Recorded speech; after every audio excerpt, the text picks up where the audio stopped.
Hello everyone, my name is Martin Hendry and I'm Professor of Gravitational Astrophysics and Cosmology at the University of Glasgow. And I'm going to be introducing today a short course on using gravitational waves to measure the expansion of the universe. So what are gravitational waves? They were predicted about 100 years ago by Albert Einstein's general theory of relativity, his theory of gravity. So before we talk about gravitational waves, we have to think a little bit about Einstein's theory of gravity.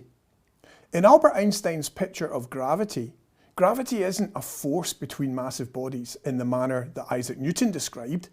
Instead, it's a curvature of space and time themselves. So we often use a kind of metaphor for that. It's not scientifically perfect, but it does give us a good intuition about what Einstein's theory is saying. And we think of space-time like a stretched sheet of rubber. And if you drop a massive object onto that rubber sheet, like a trampoline, then the rubber sheet is going to curve and bend. So another physicist working a little bit after Einstein proposed this theory, John Wheeler, he summed this up rather neatly. He said that space-time tells matter how to move, and matter tells space-time how to curve. So the curvature of space-time is generated, it's produced by the presence of massive bodies in the universe, like stars or planets. And that curvature causes other massive bodies moving close to their massive companions to follow a curved path, to no longer travel in a straight line, but to follow those natural contours of space-time. Now, when you have massive bodies moving through space-time and changing their position in space-time, that also causes changes in the curvature of space-time. So gravitational waves are ripples in space-time when massive bodies change how they're distributed around each other. So for example, if you have two stars orbiting very close to each other, then as they orbit around, they will cause those ripples in space-time, those gravitational waves, to spread out through the universe.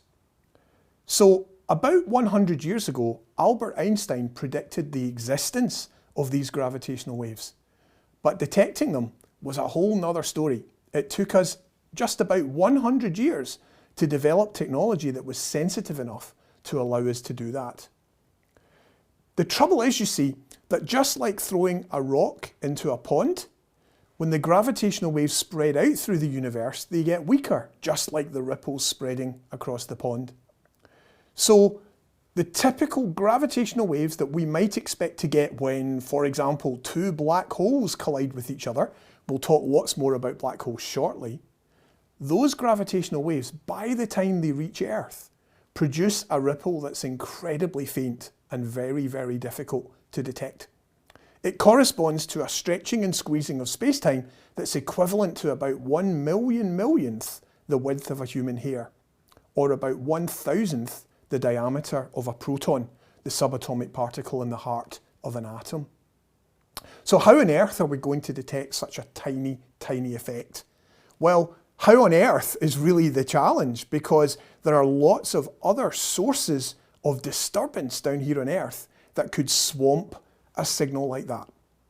So to develop the sensitivity needed to detect gravitational waves took many, many decades. But in the 1980s, a project was proposed called LIGO, the Laser Interferometer Gravitational Wave Observatory.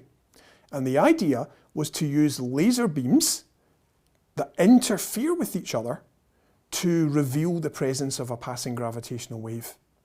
The basic concept was to take two beams, send them off in perpendicular directions, and then when they bounce off mirrors at the end of two rather long arms, when they're recombined again, they would be out of step with each other if a gravitational wave has passed by. The trouble is, of course, that the amount by which they would be out of step is this incredibly small number that I mentioned before, about 1 millionth the width of a human hair. So it requires super sensitive detectors to pick up those tiny changes in the paths of the laser light. So we can think of exaggerating that effect to just get a sense of what a passing gravitational wave will do. It will stretch and squeeze space-time, causing this change in what we call the phase of the laser light as it travels along these two perpendicular arms. That's the basic technology in which the LIGO detectors are founded. Now there are two LIGO detectors, one in Livingston, Louisiana, and one in Hanford, Washington State. And this is key. If you want to detect gravitational waves, then a good way to be sure that you're really picking up a signal coming from the cosmos and not just some local disturbance is if you see it in both detectors at the same time. So through the 1990s, the LIGO detectors were constructed, probably one of the most challenging scientific projects ever undertaken by the US National Science Foundation. And by the early 2000s, they began operating, looking for these signals coming from deep in the universe, causing this rippling of our space-time as gravitational waves pass by. But we didn't detect anything. And to be fair, we weren't really expecting that we would from those initial years of operation of the LIGO detectors. But then in 2010, a program to upgrade them began. And my university, Glasgow, part of a UK consortium of universities, played a major part in that. So the technology that Glasgow and our colleagues introduced turned LIGO into advanced LIGO. And what it did was to isolate the mirrors at the ends of the arms of the interferometers from as much of the local ground disturbance as we possibly could, by developing a new way in which to suspend the mirrors not on steel wires, but instead on incredibly delicate silica glass fibres.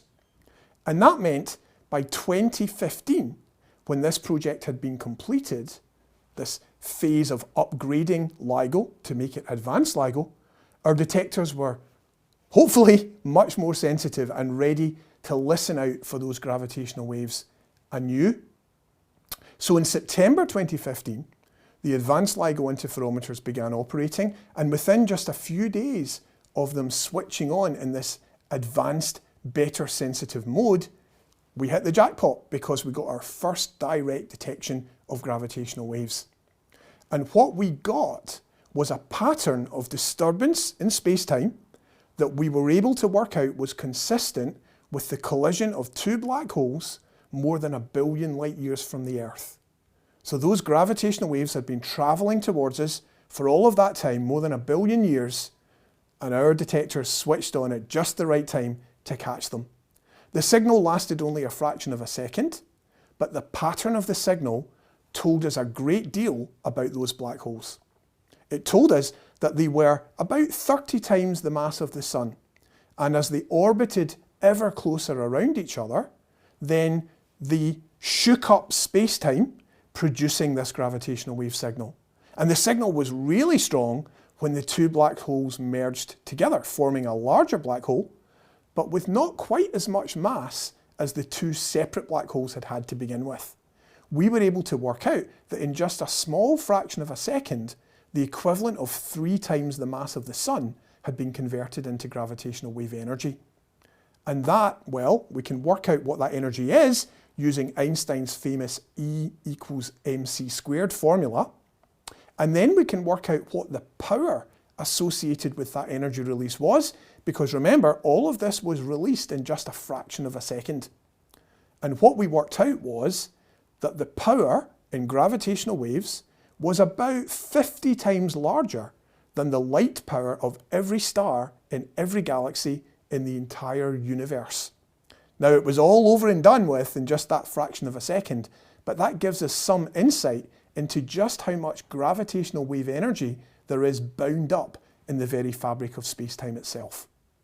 Now, this was a big deal, and it led to the award of the Nobel Prize for Physics in 2017 to 3 of the LIGO founders, Ray Weiss, Barry Barish, and Kip Thorne.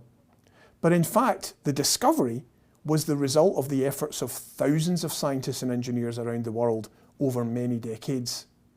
And in this course, we're going to look at some of the science that we can learn about our universe using gravitational waves, because that first detection was not the end of the story, it was just the beginning.